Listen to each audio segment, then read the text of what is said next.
अरे राजा जनक जी के बाग में अलबेला रघुवर आयो जी। राजा जनक जी के बाग में अलबेला रघुवर आयो जी। राजा जनक जी के बाग में अलबेला रघुवर आयो जी। अलबेला रघुवर आयो जी।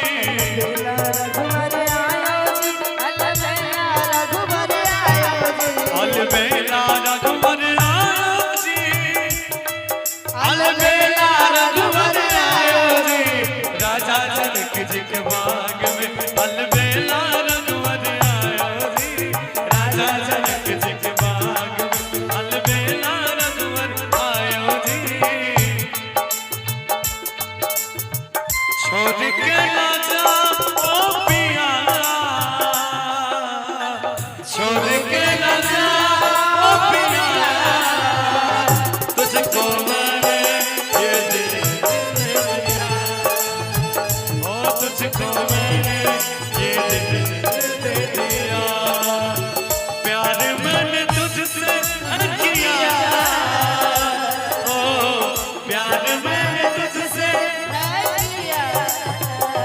तुझको मैंने ये दिल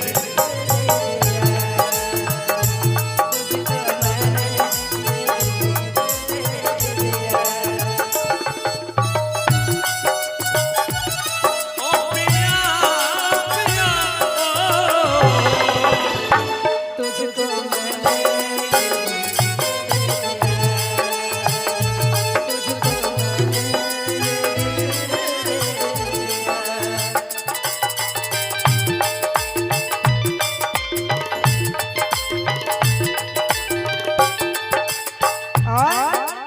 सोने के थाली में बिरिया लगावल,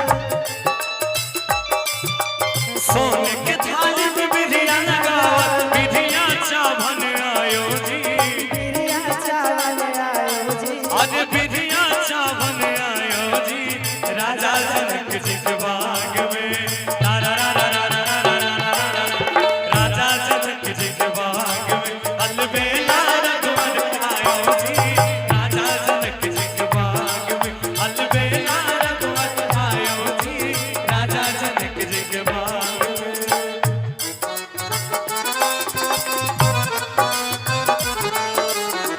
परदेसियों से अखियां मिलाना, परदेसियों को एक दिन जाना।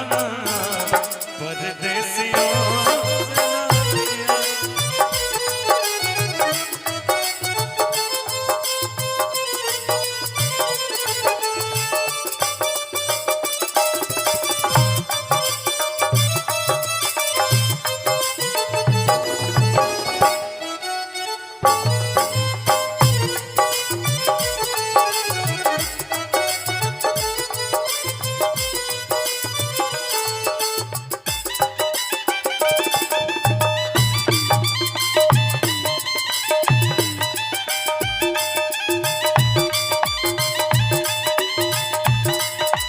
ओ हाथ कमंडल रेशम डोरी, हाथ कमंडल